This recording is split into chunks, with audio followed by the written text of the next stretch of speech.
And now, words of wisdom with Adam Carriker. Alarm set for 7 a.m. Wakes up at 6:59. Who else lays back down to cherish that last minute of sleep?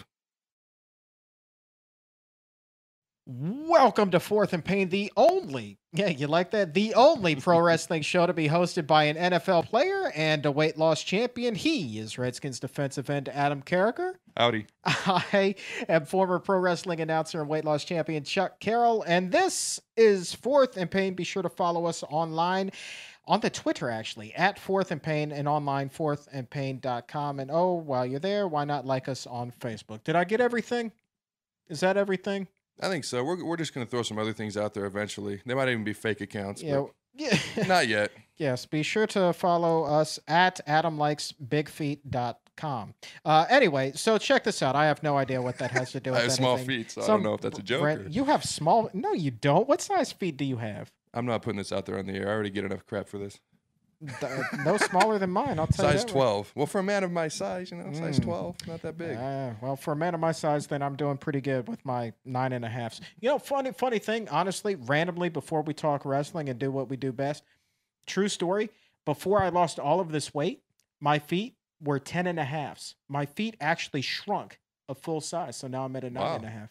That's actually very interesting. I did not know it could do that. Does everything shrink? Everything but one thing. One thing. Your ears? Important thing got bigger. Your ears? Definitely got bigger? not the ears. Maybe it's just my the appearance. Ears, wink, wink, got bigger. Just the appearance. All right. Now you do look like an elf. Awkward. Shut up. God bless Fezzik.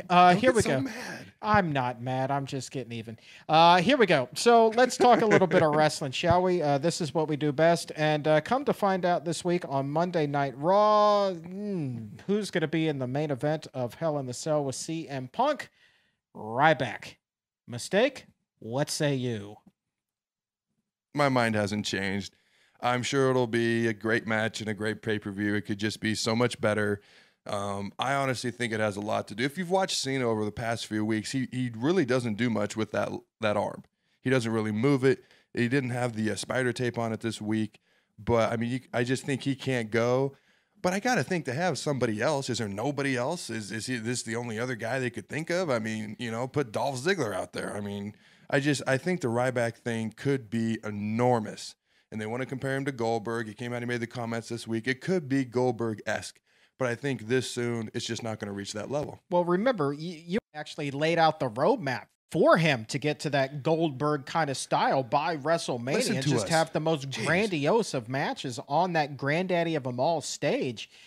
But it looks like we're going to get that a little bit prematurely here at Hell in the Cell. I'm still, in all honesty, I'm curious to see how this match turns out.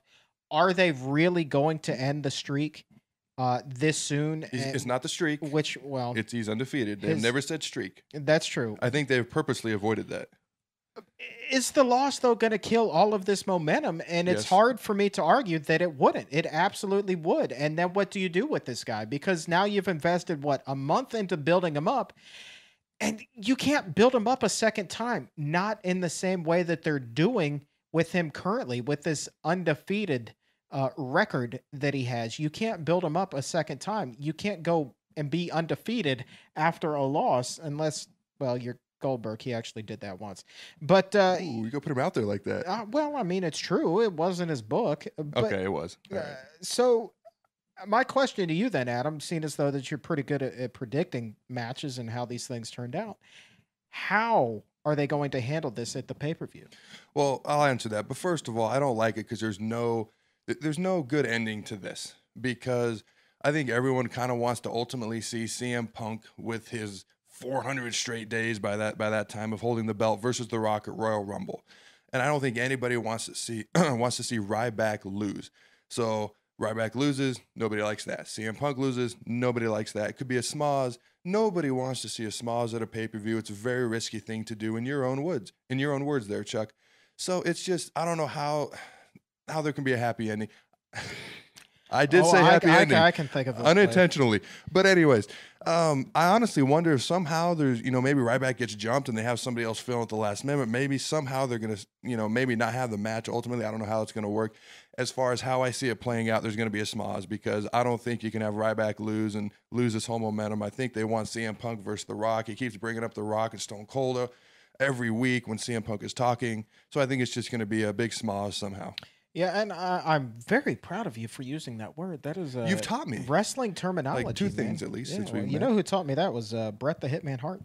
Wrestling with Shadows before I even got into business. Great DVD. Yeah, it was a great movie. I remember when that came out on A&E, man. That was just fantastic. That was must-see TV. It still is to this day. Must-see. But, as much as I would like to debate because that just makes for better radio, I just could not agree with you anymore if I tried. The fact of the matter is, it could be so much more, but it's not going to be. And there needs to be some sort of an awkward finish to this, or, maybe like you said, maybe they write something in where Ryback can't even compete that night. They set that up early in the pay-per-view, and then maybe Cena has to substitute at the end of the night. But for Ryback not to win this match, if he wrestles it, would be absolutely disastrous for his career.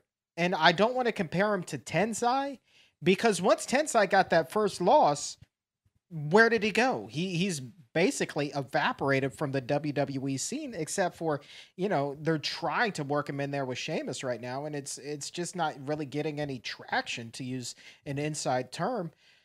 And Ryback is going to be in that same boat. And it's a shame because I am a little bit excited about this. I got giddy the first time he stared down CM Punk backstage. I remember coming over here and I was like head scratching. Did they really just get him involved with CM Punk? And they've been teasing it slowly but surely. And now here he is. He's going to headline a pay-per-view for the first time. And he's just not ready for it. Although I will say, the crowd, if you watch Monday Night Raw this past week, really thoroughly behind him. Well, the crowd is behind him. I'm not saying it's not going to be good. It just, to me, it's not. I hate to compare him to Gold, but it's not to that level. It could be to that level. Do you think there's any coincidence that the pay-per-view is in Atlanta? Well, that's a good question, and I don't know. I think that there's another guy that we're definitely going to have to ask about that this week because I don't have the answer to that. I do find it a little bit coincidental, though. I will say that. Absolutely. I will say this. I'm digging the Feed Me More chant. I'm into that. I like that. That was cool, but it kind of got subsided by Goldberg chants a little bit. Feed me more Goldberg. Feed me more Goldberg. And that's kind of how Raw played out this week. But not altogether bad. I will say Vinnie Mac still getting the big heat. And did it look like he had a shiner? I think a little bit. Yeah. I like seeing Vinnie Mac on Raw. I've missed Vinnie Mac, He's like the staple that just never. We debated this a week or two ago, and he's just a staple that should never go away. And I'm glad to see him back out there on a more consistent basis. I like seeing me some Vinnie Mac. Well, and you know what? WWE is doing kind of what I hope that they would, and that is using him to further new characters such as Ryback. And even if this is kind of a rush job to fill a main event of a pay-per-view because your major stars out with an injured elbow, it's still a heck of a good job to get Vinnie Mac in there as opposed to throwing him in there with, say, Daniel Bryan and Kane, who have been well established now for some time. Very cool on their part. Absolutely. I completely agree. What else are you looking forward to at this pay-per-view? You got the Big Show versus Sheamus, Hell in a Cell for the world title this time. Is that a match that you're looking forward to at all? I mean, obviously we know now that the Big Show has far more clout with his KO punch than Sheamus does with the bro kick. Do you put any stock in that? I mean, that makes it interesting, and I would look forward to it more, except the Big Show, he never wins the title, and if he does, he loses it like a minute later, and it's just like people don't want to see a big champion. I'm the only guy that does, and so I don't see him winning. So it's not as exciting for me as if I thought he actually had a legitimate chance. I think that there is a much higher chance that Sheamus drops the belt at the pay-per-view than CM Punk. And you know what? You actually just reminded me of something because they have alluded to on the air about how quickly Big Show loses the title. Wouldn't it be fitting if Dolph Ziggler cashes in Money in the Bank and takes it from the Big Show? I like that. Yeah. I am digging what you just laid down. Yeah, I'm surprised that we haven't thought about that yet. That is amazing. I think that's exactly what's going to happen. You called it, and I'm backing it. You're backing a wrestling pick that I made? I'm backing your play. Ladies and gentlemen, this is a momentous occasion. You have no idea. And I'll tell you what, that also sets up a nice little rematch at Survivor Series, which the traditional November pay-per-view. Yeah. I love Survivor Series. Looking forward to future pay-per-views.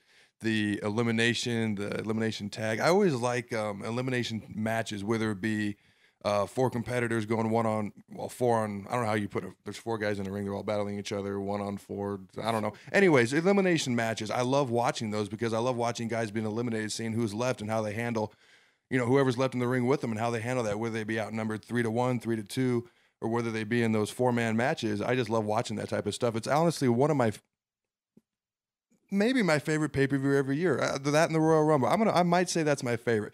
Above WrestleMania. Wow. And right up there with the Royal Rumble. Wow, to put that above WrestleMania, that's saying something. I remember watching Survivor Series as a kid when literally every match was a Survivor Series style match. And I will never forget seeing, Hulk Hogan and Tugboat being paired against each other at Survivor Series. And I think one year maybe they did a random draw and I was really, really young. I think I was in the 3rd or 4th grade. And I remember a classmate of mine, Gary, and I forget his last name, but it began with a Z. And if he's listening, I'll be shocked and amazed. But I always used to be so jealous because his parents were so into pro wrestling. And this was at the time when you had to go and you would get that special box for the pay-per-view events. I know exactly what you're talking about. And his parents would go and they would do that every single time there was a pay-per-view event. And he would come in and just tell me all about it on a Monday. And I was so jealous. But I will never forget watching, Hulk Hogan, Tugboat going head-to-head in a Survivor Series. They were on opposite teams, and they were the best of friends at the time. So it was really kind of scandalous. Oh yeah, it's gonna be great to watch. I love watching that. But I was thinking, what are some of the other matches in this current pay-per-view? Like, do you think Kane and Daniel Bryan are gonna hold on to the belts? And then the Miz and Kofi Kingston, that's interesting to me because I think it's where Kofi could be launched because the Miz basically called him out. Hey, you haven't done much, and I am the reason you're here. Or it could, kind of push him maybe, lower. That's a good question. The Miz is subtly kind of transitioning into announcer role a little bit. He's got Miz TV and he's also doing the commentating for WWE Main Event on Wednesdays. He's actually kind of holding his own there. So I wouldn't be surprised if he doesn't lose the title and maybe they give him an opportunity to really hone his craft at announcing. We've seen a number of wrestlers do this in the past. Josh Matthews, we saw him do that. I believe he was on Tough Enough. More recently, Matt Striker. But I think the Miz is so good. Why would you take him out of the ring though? That's my only thing against it. You never can tell. You just can never tell. I don't want to see him leave the ring. That's all. Well, we'll see. Time we'll find out. But speaking of time, we are fresh out, my man. Hold on, you forgot about Kane and Daniel Bryan. We don't know who they're going to face yet, do we? Not that I know of. I don't think it matters because it's all about Kane and Daniel Bryan. Do you think they're going to be able to hold on to the titles? You're not going to kill that golden goose, no sir. They are definitely going to be holding on to those titles, and I think for a little while longer. Maybe it's going to build to a match at WrestleMania. Where one person is going to be the tag team champions for real at that point. I don't really know, but they're definitely not going to kill that golden goose right now. I absolutely agree. And I remember watching a match between the Giant and Sting, and the Giant was in the black and white NWO, and Sting went to the Wolfpack, and they were the tag team champions. So they had a match between the two of them to determine who's going to have the tag team belts, and then they got to pick their partner, whoever won. Do you see a scenario like that possibly playing out? I am tag team champions, and they pick their own tag team partner. Boy, it's replaying something that's happened before, but I don't think that's going to happen, although that is plausible. I think at some point the titles are basically going to be vacated, or they'll split and the GM, maybe AJ, will appoint a tag team partner who will then promptly lose it. But I don't envision a pick your partner kind of scenario, but not a bad idea. One last question. Then I know I just love talking wrestling. You can edit out what you don't like, and yes, he does edit out a lot of things I say because anyways, so AJ, Yes. You digging how she's doing at the GM position? I'm digging how she was looking on Monday night with that white shirt and that tie. I know you are. I know you're always digging how she's looking. There's no debate there. She is a cute little number. I tell you what. That's a good looking tomato right there. So you're digging how you're liking. I like her performance. You're liking it. Yes, right. I do. I was just curious because I know you're a big AJ fan, and we hadn't discussed her since she became GM. So. You know, she. I'm glad she still pleases you. Oh, yes, she does. I wish. But here's the thing with her. Like, I think that they should play up the crazy bit a little bit more. They alluded to it. Whenever anybody says the word crazy around her, she kind of gets offensive. But the fact of the matter is, it's nothing compared to when she was in the love triangle with CM Punk and Daniel Bryan. I miss those days. That was my favorite angle of the entire year in WWE, and it's just kind of fallen by the wayside. I actually would advocate for more craziness from AJ. Like, I think that she really needs to be that kind of maniacal GM, as opposed to really coming out there and making good decisions, which she is the majority of the time now. She needs to come out with some wacky stuff, skip around, do the whole wacky bit like she used to, and then I'll be a happy camper. But in the looks department, she's batting 1,000. Well, I completely agree with you. I missed that. Actually, was my favorite part too. I think she actually was getting. I don't know if she's getting a bigger reaction than CM Punk, but I don't know. I felt like the fans were like a little bit more pumped up to see her than they were even CM Punk, kind of overshadowing him, so to speak. And I think they either need to put her back in the ring, or like you said, just play up the crazy. And she puts together just some wacky matches that make no sense. I think that would be a great angle. And I think maybe that's what they intended, but somehow it dropped off a little bit. They should listen to us. And she has the potential to really be a major player in WWE. You remember at the height of that angle, at the height of that love triangle angle, they actually had her main event a match on Raw. How often do you see a Divas match headlining Raw? It never ever happens, but they had enough faith in her to say, okay, go out there. You've got enough following right now. You're hot enough. We're going to let you headline our flagship show.